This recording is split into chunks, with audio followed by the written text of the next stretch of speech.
You're gonna love this. I want to hear it. I'm objective. You're critical. Panico at the disco.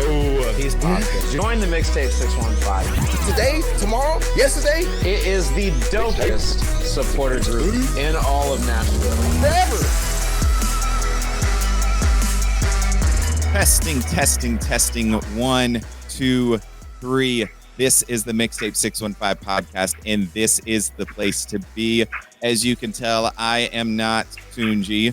Tunji is working hard. He's grinding. He's hustling. He's making that money for the half price whiskey on Wednesdays. That's what he does. So he is getting the week off, but we are lucky enough to have. Let's be honest. He's mourning the loss of England. That's what Logan says. That's what Logan says. I mean, I think he's grinding. I think he's hustling. I think he's too busy to think about the Harry Canes of the world. The Kane curse. The Harry Kane curse, which myself and our guest Shea can feel that curse oh too well this season with Bayern Munich. So we definitely feel it. But my name is Austin, a.k.a. Wild Maine, a.k.a. The Fumbling Dublin, a.k.a. Ginger Snap, a.k.a. Chicky Parm, a.k.a. Red Beard. Let's go. Logan, tell them who you are. All right, guys. Y'all know who it is. It's Logan, a.k.a. Beer Main, a.k.a. Summer Sam, at least for one more week, because starting next week, again, I will be Mr. C. We will have school coming up, and I will be reporting back. So that's coming back. But we do have our special guest. You know him. You love him. Shea Soma. Tell him who you are. What is up, guys? It is Shea, a.k.a. Somatos, given by the family of which I am joining on this podcast. A.k.a. your favorite agent, a.k.a. at least I'm not allegedly, and I just picked up on Summer Sam. I mean, how many bad nicknames can you bring to this podcast? But one thing you didn't mention, you have a whole class waiting for you here. What, 2 weeks, Mr. C? 1 week. Right? Well, 1 week. I report back in 1 week. As far as the kids, it'll be a little bit later. Yeah, well, we have another thing that, Still too soon. And that's exactly right. So God bless those kids, and God bless our national anthem that was butchered last night. She's a Nashville person, guys. Hey, she has checked herself into rehab, and all the love and all the more for her for that. So let's be real. Don't drink. All right, let's get started, guys. All right, guys. Logan, take us in. All right, guys. Y'all know what it is. This is the Mixtape 615 podcast, brought to you by the Mixtape 615 supporter group, the dopest supporter group in all of Nashville and all of soccer and all the world. And you want to join in with us. You want to run this pitch with us. You guys want to get some awesome merch like I am wearing right now. This lovely signed hat by a Copa America standout in Jacob Schaffelberg. Ooh. Yeah. Along with an Olympic player in Walker Zimmerman. There we go. Hey, I've got a few on here, and it is awesome when you get those kinds of opportunities. And the way you can get those opportunities is just by going to mixtape615.com. That is mixtape615.com, the dopest supporter group. Now, we've got a lot of soccer news out in the world, from England's demise with Tunji crying his eyes, and along with Lionel Messi, the softball size of his ankle. And we want to talk about all this soccer news, but we are going to bring it all the way down to Nashville because we have a serious question we need to answer. Is it over?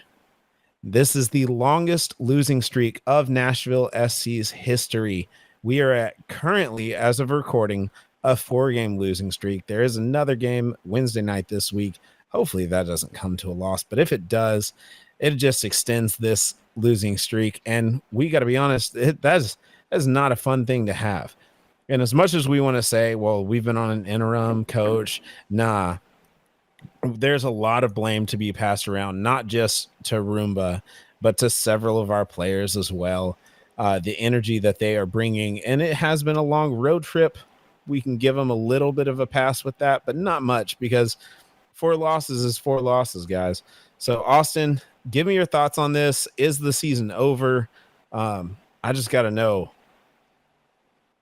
I think it is. I think at this point this year, it's not that there can't be some wins left in the season, some positives left in the season, but as far as making any kind of playoff push, making any kind of playoff run, anything that we were expecting and hoping for, I mean, we were calling it. This is what, year 5 for Nashville. This is a point where you should be making actual runs in the playoffs. Otherwise, it's time to blow it up. Otherwise, it's time to change something. We just fired our head coach this year.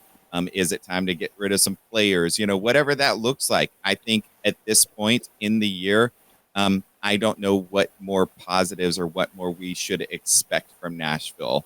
It's getting very difficult. We were just, rolling with Roomba. We mentioned that on our podcast just a few weeks back. Here we are 4 losses later. And I don't know what kind of team I'm watching. I mentioned it last podcast that the Portland game, I don't know if I've ever done it before. That was the first Nashville SC match I actually turned off in the middle of the match and didn't complete watching it. There were 4 goals, and then we got a red card, and I was like, okay, I'm done. And that's been this season. I felt that a lot of this season. I haven't actually stopped watching a match, but when it gets to that point, when you just can't stomach to watch the team anymore with how bad and how much they collapse, I think it is over. Well, Roomba, as much as we are, wanting to rock with Roomba, it is kind of sad to see that this, has come underneath his interim head coaching tenure. However, it's not just on Roomba. Sean Davis even said it himself that the players are responsible for their actions as well, and they have to take responsibility for what's going on their side of the pitch. Shea, as an agent yourself of many players who, want to grind it out and hustle and run and gun, what are your thoughts on what you're seeing from this Nashville SC side? We talked about this at the beginning of the year, that this team was lacking depth. Did it have enough talent to make up for other deficiencies after that first game, right? And I think what we're doing is we're seeing what we expected. There isn't that depth to step up for Nashville and make that necessary difference for the team. I have to go with Austin that the season is effectively over in the sense that they will not win the championship. This is not a championship team. This club does not have enough good players, or say great players. I have a lot of good players, not great players, to carry this team like traditional MLS title winners have had in the past. But at this point, could they make the playoffs? Yes. This gives Nashville an opportunity, though, at the same time, is to start on a bit of a rebuild mode. And we can talk more about this with BJ, maybe bring in some younger players that we didn't see under Gary, while keeping the fan base excited as, hey, we're still kind of in that playoff mix, but the real fans, the reality of the situation, everyone knows is this team is not championship material. Yeah. We are sitting in 9th place right now in the Eastern Conference, which is that wild card slot, if you will, leading into the playoffs. And luckily we have a Leagues Cup break coming up, a little bit of time. And honestly, I kind of wish we would get grouped in Leagues Cup so that we just give ourselves some time to gain some players to make a good, solid rest, recuperation, restructuring, and then get back out there and win out the rest of the season, because Leagues Cup has no bearing on the season whatsoever. So and honestly, we're sitting in this playoff, play-in rather spot. And honestly, I'm at the point where it's like, do we even want to see what Nashville does in the playoffs? Unless BJ comes in and legit, we just make this unreal run, something we haven't seen the entire season. Everything is clicking for Nashville. Then we would get excited. But if we're playing this, like the same style of play that we're playing right now, the same mediocre play where we get a couple wins and then we have 3 losses and then we get a win and then we get a few draws and then we have a loss. And then, like this mediocre play. And then what are we going to do? We're going to go out in the first round. If we get the play in, I don't think that we're making it through to the actual playoffs. So, I mean, I'm like, cut our losses right at this point. Yeah. Do what you can in the summer window that's coming up. And guys, look, they knew from, I think, day one that BJ was going to be their guy. They definitely took their time. They haven't made any significant, well, we'll discuss that more, but there's not a lot of significant changes. It looks like they're going to give him time to rebuild this roster. And I'll end on this note. Clubs can deny players the opportunity to play in the Olympics. Nashville could have said no to Walker Zimmerman. So I think Nashville might itself also be aware that this team, which again, bottom of the league in expected goals scored, is not going to carry themselves deep into the playoffs. Yeah. Well, with Olympics coming up, that's going to be played out a lot during that Leagues Cup run. So having Walker out for that, I don't think is going to affect us too much. I want him to come back with a gold medal. I'm not sure how much that would happen. But it is kind of cool to see a guy, from your club going to the Olympics. But there's a lot more when it comes to questions. Obviously, we like to ask and then answer them for ourselves. We want to know what you guys think when it comes to Is It Over? Definitely give us a comment. Let us know. But there's another question that we have to ask. A lot of us know the bracelets from back in the day, WWJD. But we have a question of WWBJD. What will BJ do when it comes to this squad that we are currently under? Is he going to restructure us? Is he going to just let the sleeping dogs lie and try and build something out, scrap something out? Or is there going to be some significant changes and overhauls to this team? And that's a question that we want to try and ask and answer next. So stick around.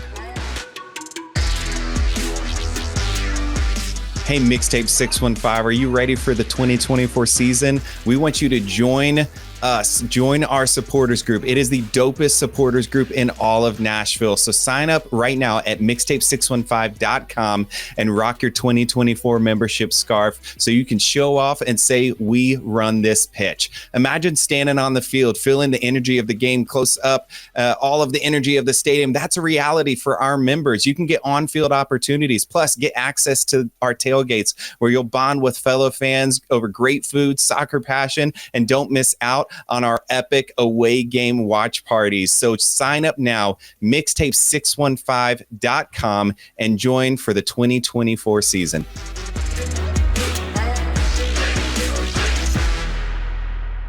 Welcome back, guys. The topic we have been waiting for, we're going to discuss the role that BJ will play with Nashville and what we can expect from him as our new coach. I'm going to give you my 2 cents to kick this off. It looks like it was the guy they wanted from day one. We discussed this, about a month ago, guys, I think? Oh, no, we discussed it in May, I think like a week after Gary was gone. We were already talking, BJ is one of the guys that they're naming. Yeah, and I think it was already done. I think there was a verbal agreement, especially from my discussions with Mike Jacobs and things like this. I think it was already decided. It's probably not something where they haven't already had some moves in mind or basically what BJ is going to bring to this team. But I will say this, knowing him not personally, but his trajectory through his career, he's going to bring a cultural change that have players to buy into. And look, one thing that's really exciting for me personally is that one of the massive failures of Gary as coach was not being able to develop youth.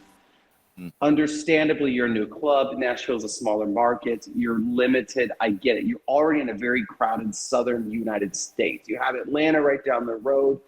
You have Texas very close. It's a Birmingham very difficult. Legion's been great, and they've you got have the development. Cincinnati just north. It's very difficult to grow a youth system to the size of those FC Dallases, right? Now, with that said, I think the very first thing we're going to start seeing is a focus on bringing in some youth and developing youth. And it's not just from, hey, we need to have a future for our club, because BJ as a coach, every coach is in a win now, right? And Mike Jacobs is in a win now, right? Mike wants his job long-term as well. But I think what we're going to see, though, is, hey, not only are we setting up ourselves for the future, but you look at Atlanta and clubs like this, they're selling these guys for a lot of money. These 19, 20, 21-year-olds. That national. Look at what Atlanta is about. Like they're selling everything right now.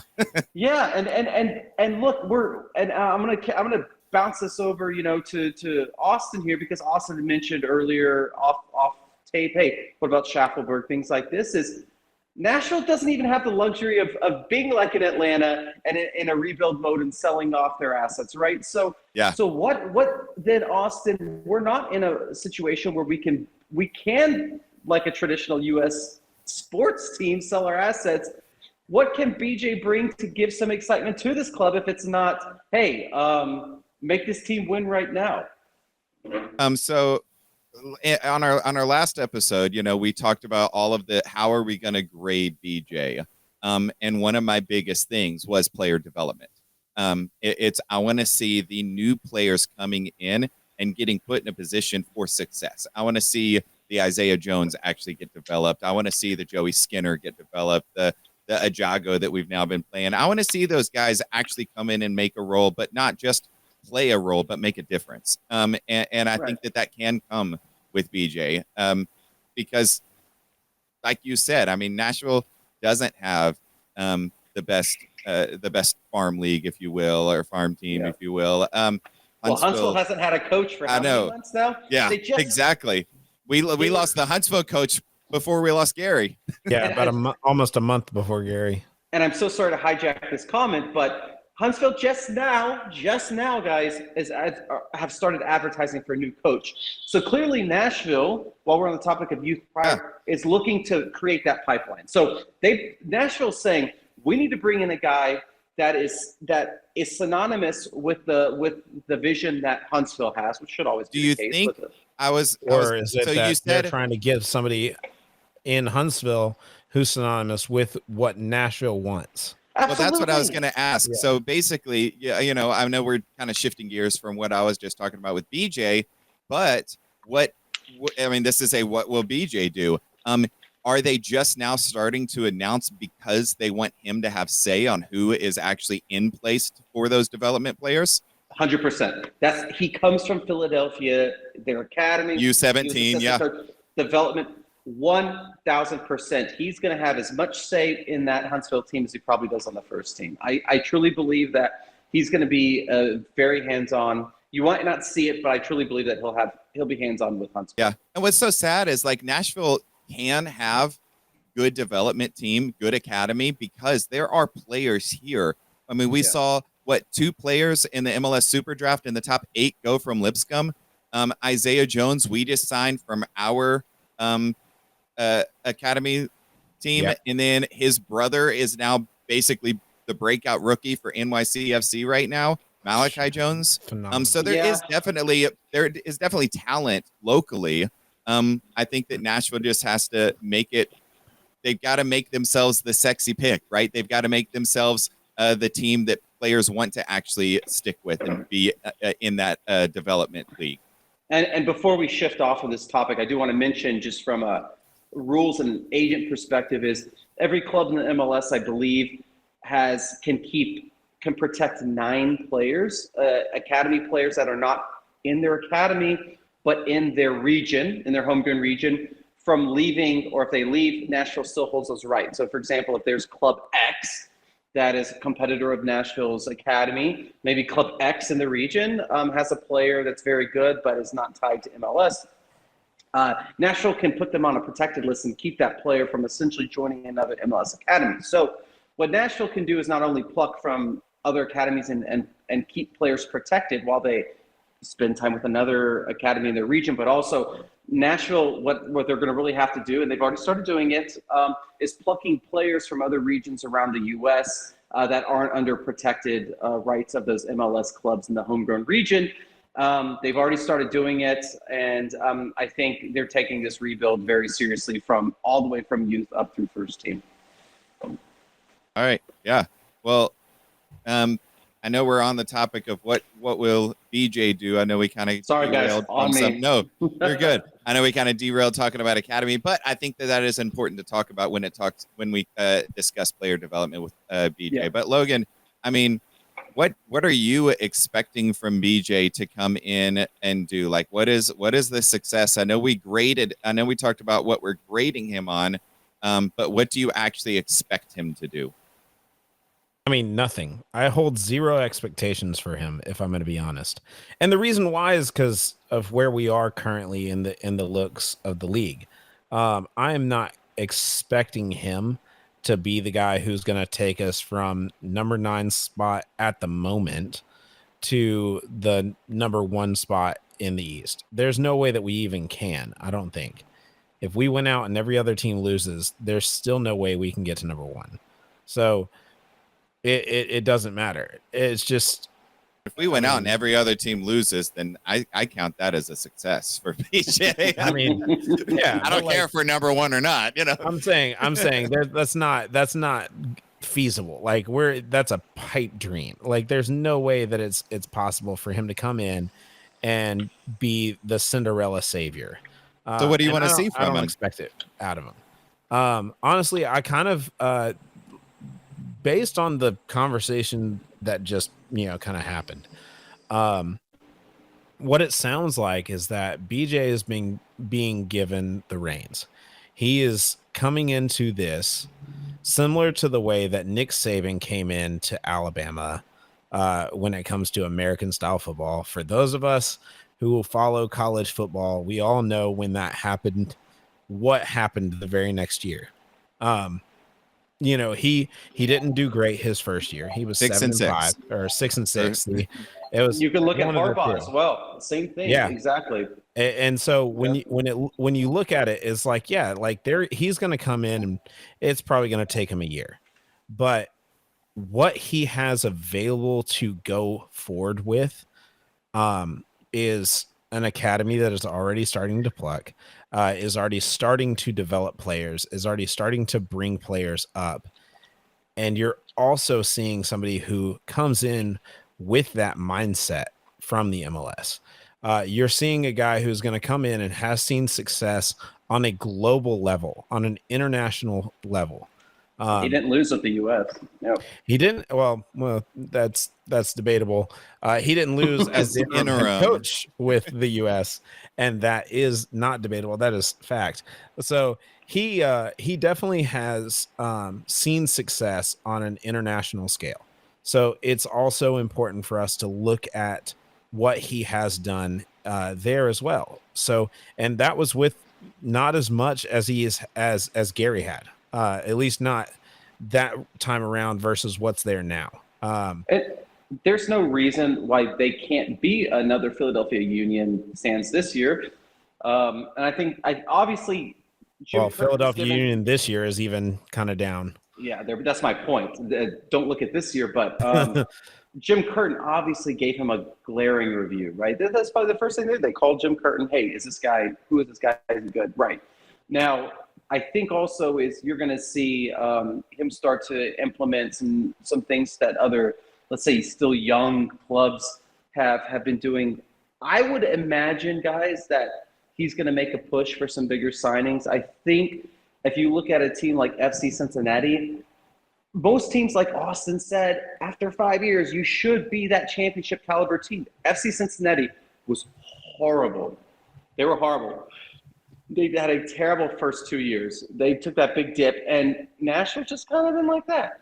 And I think what BJ's going to also bring is not just a culture change, not just his experience, but some pressure to become bigger spenders, bring in some bigger names, not so reliable on Mukhtar, and going to bring what you said also, Logan, his understanding of how the league operates, and turn Nashville into that, because Nashville has been way too consistent, and that's a bad thing in this case. Yeah, for sure. Well, I mean, we're talking about what will BJ do, and here in 2 days as of recording, Thursday, July 18th, the summer transfer window opens. Will BJ come in? I know he's not officially with the club until the 22nd we'll discuss more on that after the break, and if that's actually going to hurt us or help us. So stick around.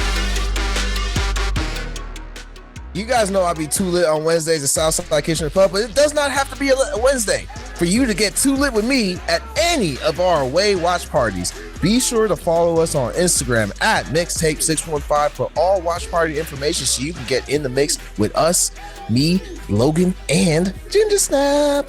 Let's go.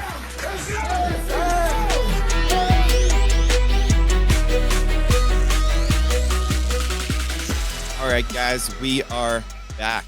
Welcome back, Mixtape 615. We are going right into a summer transfer window that opens up July 18th, Thursday, July 18th. And I think that this could be big for Nashville, especially with what we're seeing right now.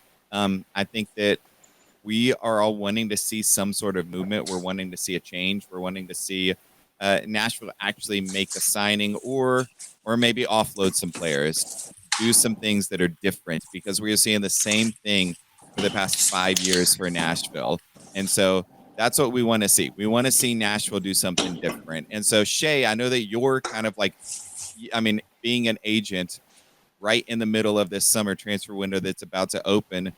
What are you looking for as, like, if you were in Nashville's position, if you were in their management, if you were in their front office, what are you looking for Nashville right now?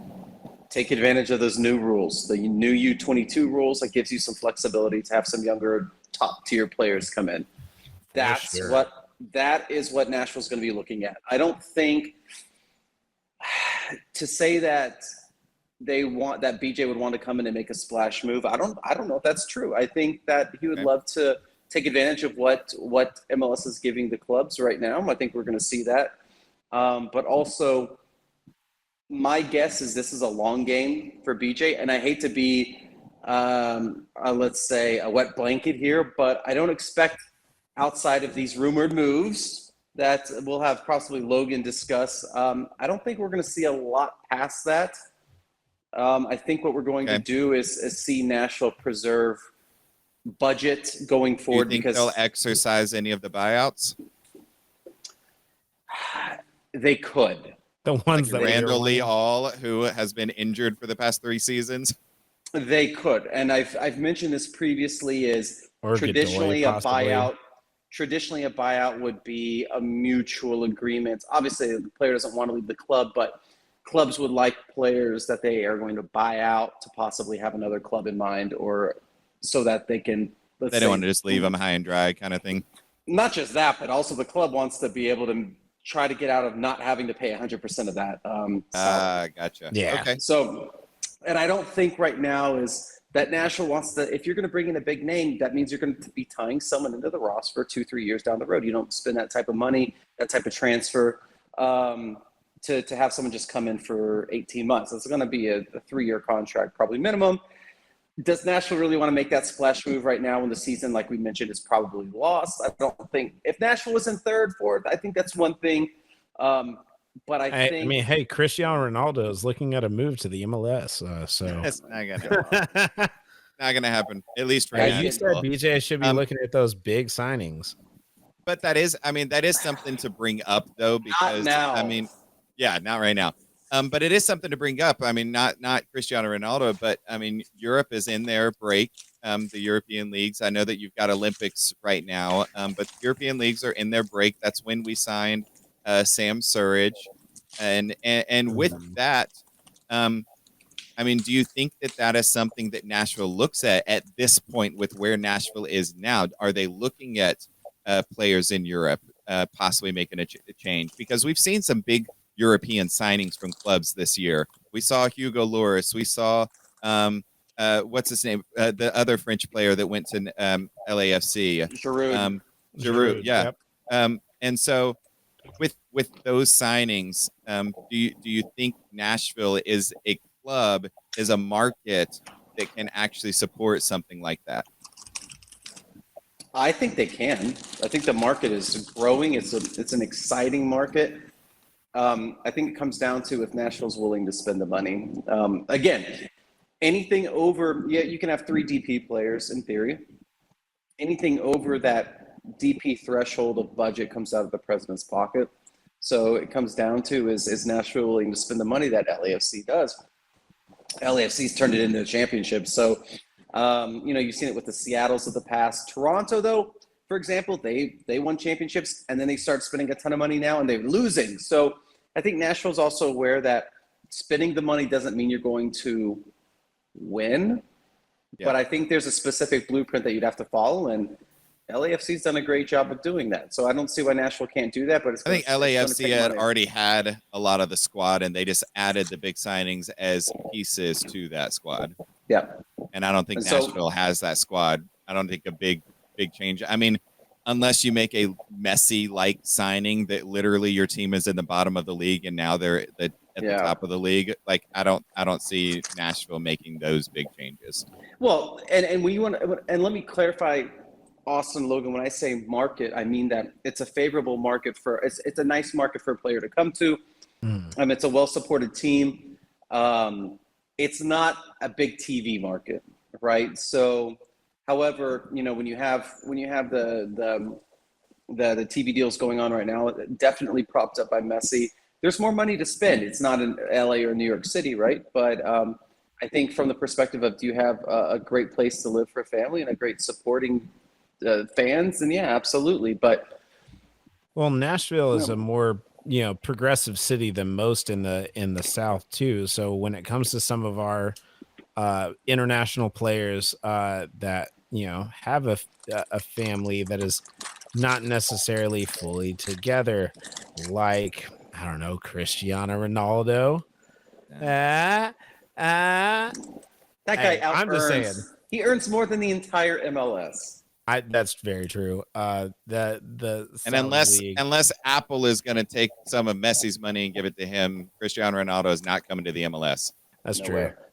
But there are still others out there. I mean, there's a guy who I think just finished up or is very, very, very close to finishing up his years in Anfield with Mo Salah. And yeah, he's 32, but I think it would be a solid, person to get in who's not necessarily the most expensive person in the world when it comes to how we could purchase a player, but he's a big name that would bring a big crowd as well.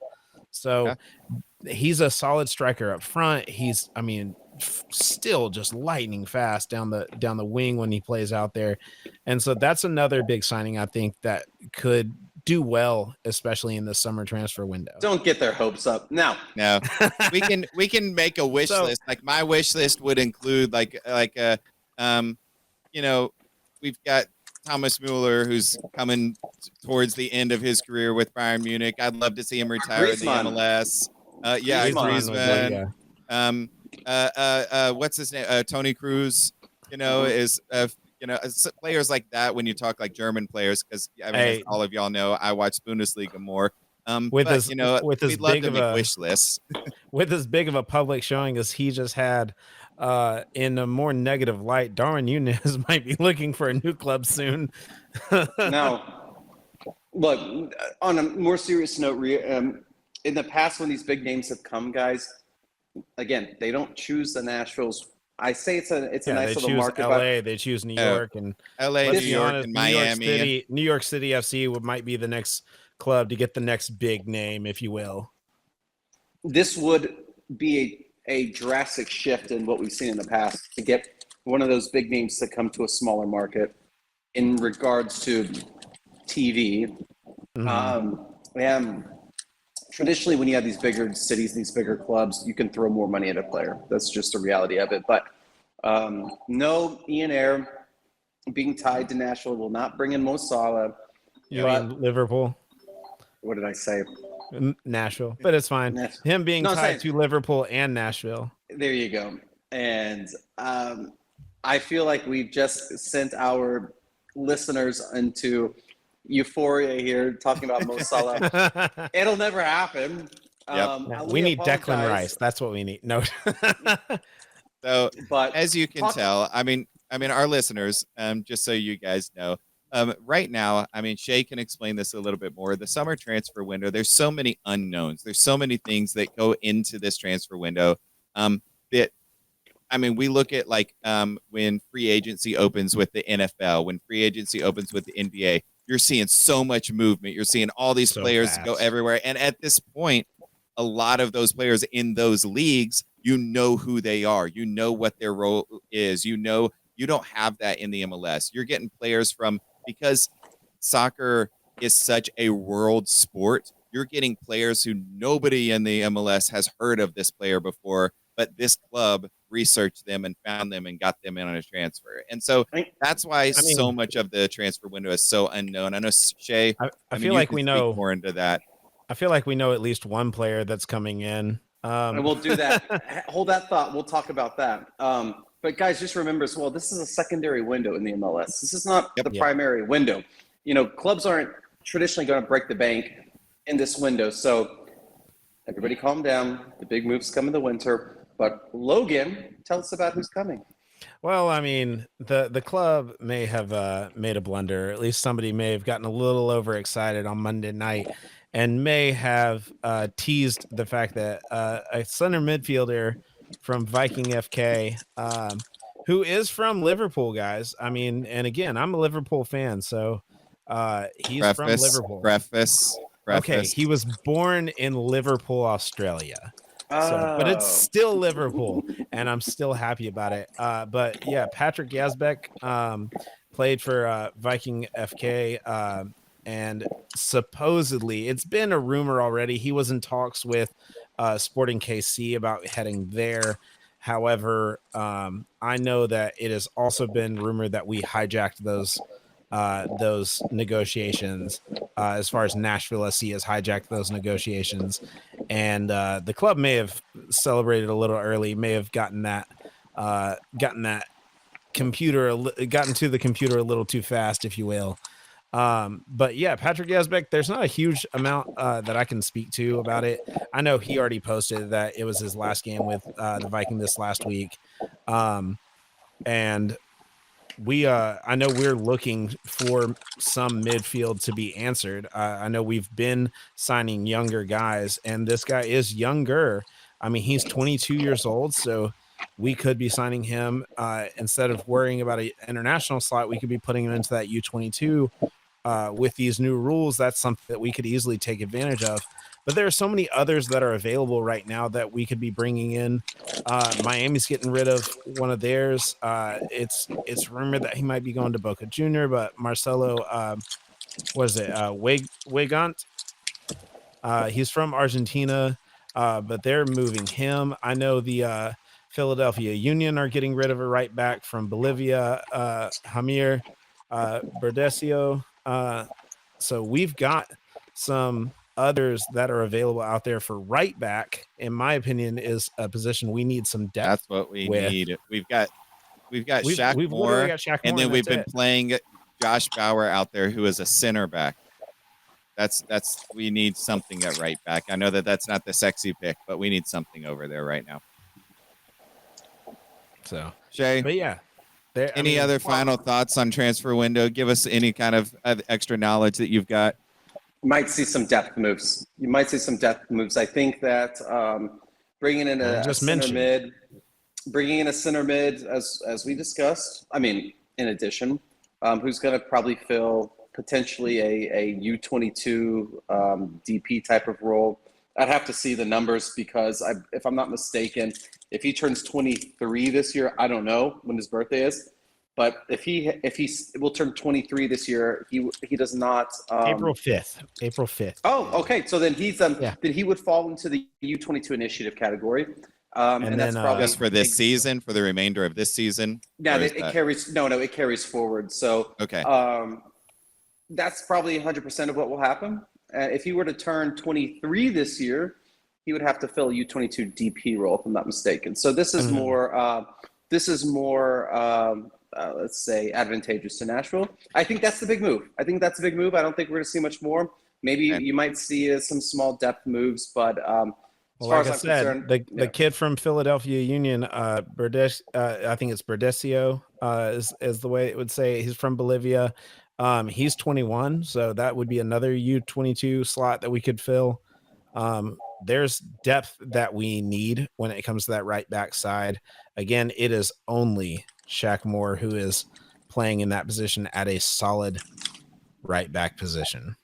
It depends on international spots as well. We know Nashville ships out their international spots like it's candy. So that's going to have to change. That's going to have to change completely. And I think we had one available. I think we might be using it for Patrick. Yeah. So, but again, if we exercise those buyouts, that's two more that we are, at least one more that we would have available. Let's see. All right. Well, let us know in the comments what you want to see Nashville do with this summer transfer window. If it's a depth piece, if it's a Mo Salah, you can let us know. It's not going to happen. Who's your dream person that is out there right now? And that's what Logan is doing. He must be dreaming. So we're going to close out another episode of Mixtape 615. So thank you guys for sticking around with us. Thank you, Shea, again, our FIFA agent that we can pull from, all of his knowledge that he brings. Thank you, Doug Branson, our producer.